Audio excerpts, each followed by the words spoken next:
Kyokushin Blue Belt versus Muay Thai.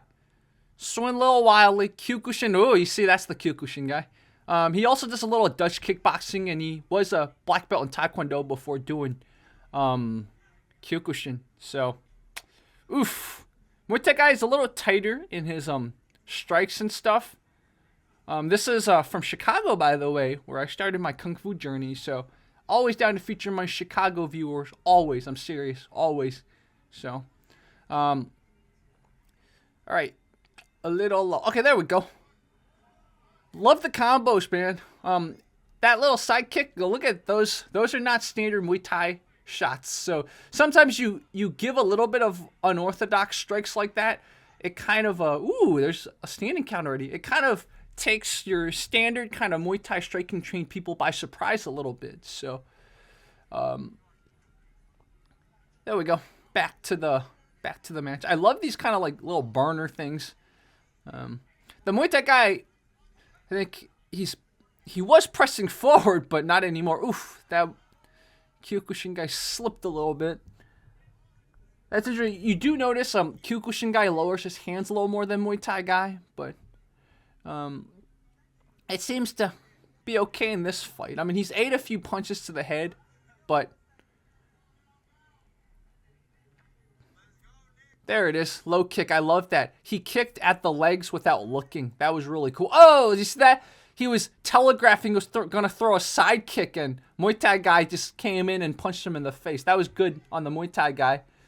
Hands down, chin a little up. Okay. So I think Muay Thai guy's doing the right thing, which is let's try to clinch fight him because this guy's got some kicks I'm not used to. So, ooh, great pressure by Muay Thai guy. They're both a little tired. I don't know if this is multiple rounds or whatever. Ooh. One thing to note is, okay, there we go. So that is second round. Muay Thai guy goes in aggressive again. Great. Kick at the legs. I would just defend my face a little bit more when I'm kicking at the legs. So, a little bit of a clinch action going on. Muay Thai guy. Oh, wow. Muay Thai guy sticking to the... Ooh, Kyokushin guy charging in face first. No. A little bit telegraphed in his punching, but... So, to my viewer, it would be great to get your comments. How much boxing do you train? Because I've seen Kyokushin guys punch like this. One time I was at the gym, like the YMCA, and I saw two Kyokushin guys hit the heavy bag in a very kind of way reminiscent of how you're punching right now. So his hands are back up, Kyokushin guy. Another thing you notice is that when he swings his punches, unlike Muay Thai guy, that was a great spinning back fist. Muay Thai guy returns his punches back to his guard, but the Kyokushin guy kind of lets them hover a little after swinging. So that might be a bad habit developed by Kyokushin, or maybe it's just he's tired. But you see that? It's interesting to see this too because you see that when people swing those wide haymaker type of things that our Kyokushin guy did. Oh, great down the pipeline. The force almost reaches its highest velocity before it even reaches the guy it's trying to hit. I just noticed that when someone throws a haymaker. So that's another reason not to throw haymakers. Ooh. Again, guys, if they're tired, they are, okay? It's like, especially this is just amateur kind of inter-gym type of bout. So a lot of times you burn through your gas tank very, very quickly in these. So wow, they go 3 rounds. Okay, 3 rounds. I guess it's 2-minute rounds. Woo! Muay Thai guy doing the... Okay, this is pretty good. Kyokushin guy got out of that. Oh, right up the pipeline. So I think, oh, great. It's interesting that Kyokushin guy's catching Muay Thai guy with punches down the pipeline. I think both of them need to pummel more. Like some of these basic clinch drills, they need to do more. Ooh, a little Superman punch right there. Great. He let that punch stay on the guy's head. That was great. He let that, when he connected with that hook, he let it just stay there. He didn't put it back. He didn't retract it. So Just characteristic of what happens when you get tired. So one of the corners is saying, keep it tight, keep it small. Great, dude, it's working. Oh, don't turn your back. Don't turn your back. Oh. Don't recoil every time is what one of the corners said. I don't know to whom. Oh, man. You really see, like, I'm sure if you look at my sparring, when I get tired, I'm like this, too. I just kind of, like, get really sloppy. And what my coach does sometimes is he'll just, like, let me strike at him, and then he'll just occasionally pepper my face just to remind me, oh, yeah, your hands have to go back. Oof. So, a good lesson we're learning here is, what do you do if you're tired, right? No matter how tired you are, hands up, chin down, and just keep it simple, right? Which Kyokushin guy is, to his credit, is doing. Like, he's just throwing very basic punches and stuff, but the hands up, chin down thing should be added to when you're tired. See that? Don't give your back either. But interesting. So that was interesting. Again, this viewer, it's one of his first kind of matches, so to speak. So he wasn't able to kind of incorporate too much Kyokushin, but we saw some of it earlier, and I think they're going to give the decision to him, I'm sure. I think the difference is, although I think they landed equal number of punches, our viewer right here on the left landed more kicks on his opponent. So, yeah, I think the kicks are what kind of turned it in his favor, because we both saw them clock each other in the face, but there were some kicks. You see stuff like that our standard Muay Thai trained opponent wasn't expecting, right?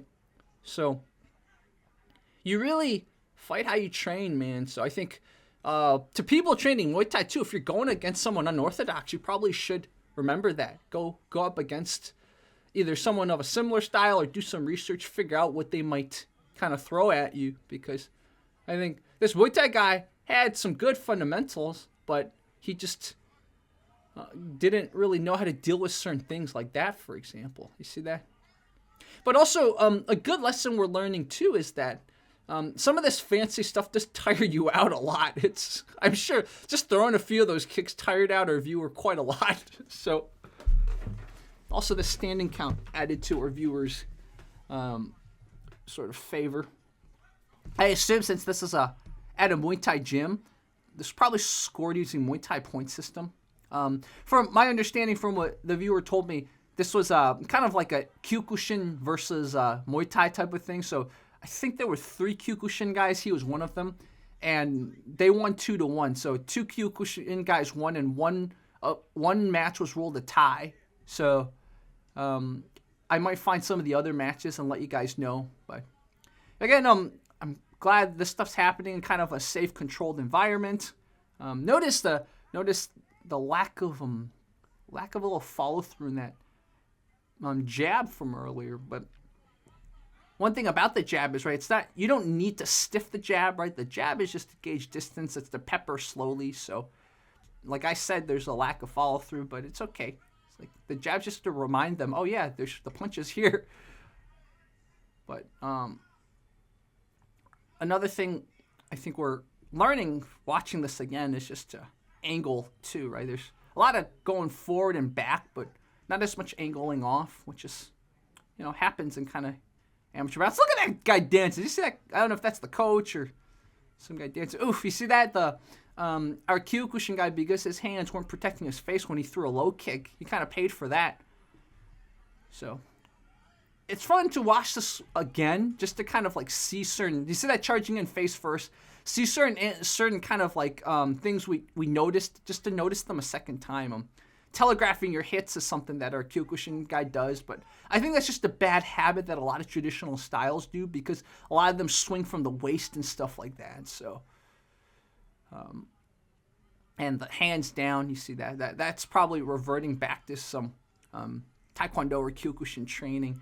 Now, from my understanding, I got a viewer named Mick, and then this viewer, since they combine kind of their standard striking with what you call a Dutch kickboxing. So Dutch kickboxing is very karate influenced, right? So it's like imagine if you combine karate and Muay Thai. So it's kind of like that. So people who train Dutch kickboxing will switch their stances much more than a standard kind of Muay Thai trained person. A standard Muay Thai trained person will probably stick to whether orthodox or southpaw, but a Dutch kickboxing trained person or a karate trained person or whatever will probably go right foot first or left foot first. They'll switch it based on how they feel. So I noticed also, second time watching this through, I don't see takedowns. So I don't know if there was a no sweep, no takedown rule, or just smash didn't end up with that. But that's something to prepare to, because I mean that's, I guess, the closest to a takedown. But you know, when you get sloppy, right, it's really easy to get swept, or it's really easy to get taken down. So that's something to remember. I know, because when I get tired, I get swept. So, ooh, I love this part. The boxer's doing kind of, I grab your glove, I get some leverage, I punch you in the face. But Kyokushin guy kind of clinched out of it, but he ate a few hooks to the face on his way out. I assume this was probably no elbows. I noticed they're not throwing elbows, so. But I guess that's something to think about in whether a combat sports type of way or in a street situation. You know, in other types of rule sets, there might be elbows, right? So how would you change your strategy depending on whether elbows were allowed or not? So this was great. It's like you were in the position to knee him. Ooh, that was one of those. His kicks, his supporting leg wasn't balanced, I think. You guys can go back, watch that again. So that was another thing we noticed earlier. He when he got really tired towards the end, he kind of just let his punches stay on the body or the face of the person once he connected. He didn't kind of like retract it. So he paid a lot for that here.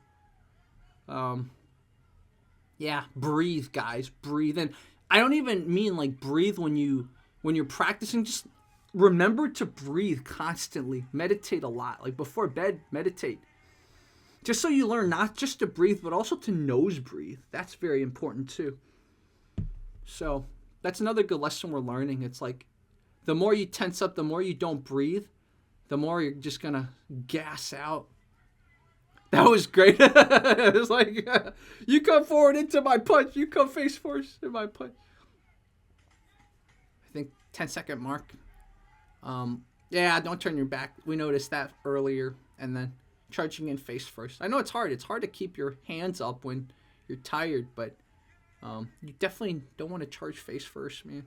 So this viewer's name is Nick, and he trains at this place called Imazaki Dojo. So I started my Kung Fu journey in Chicago when I was little. And so when he told me he was from Chicago, I was like, looks like I'm going to cover you. Now, this invitation goes out to anyone from Chicago. I have a special place in my heart for anyone in Chicago. So if anyone in Chicago, as long as you're not complete bullshito, send me stuff. I'll probably look at it a little bit sooner than people from other cities, just because I love Chicago. The way the belt ranking system works, because everyone's going to talk about that, blue belt's the second belt. So Nick is a Kyokushin Blue Belt. In some schools, it's different, right? But in his school, it goes white, blue, yellow, and something, something, something. So he's a blue belt, and I think it's awesome that he's testing himself as a blue belt.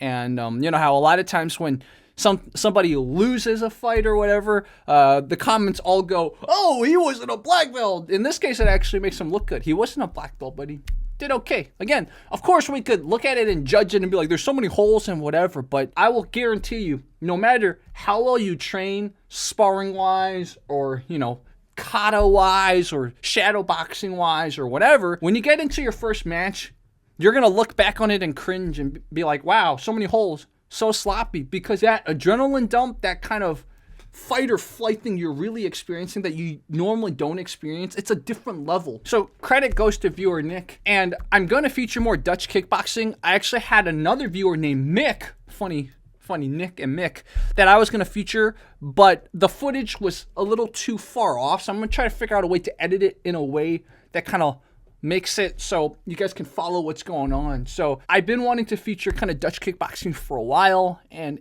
it will happen. Just always want to encourage people to send me stuff. You do anything that's like this, that's safe, that we can learn a lot of great lessons from, then send it my way. You know, if you send me stuff where you guys are on concrete or it's just like you guys don't even have someone there kind of watching, probably I can't review it, right? At least on YouTube. So again, I really appreciate everyone, especially my viewers in Chicago, but everyone else and anyone that's sending stuff to me. If I forget about it or I don't read my email in time, just remind me. I get a lot of messages. I truly get a lot of messages. Anyways, guys, this was Fight Commentary Breakdowns. We will talk soon.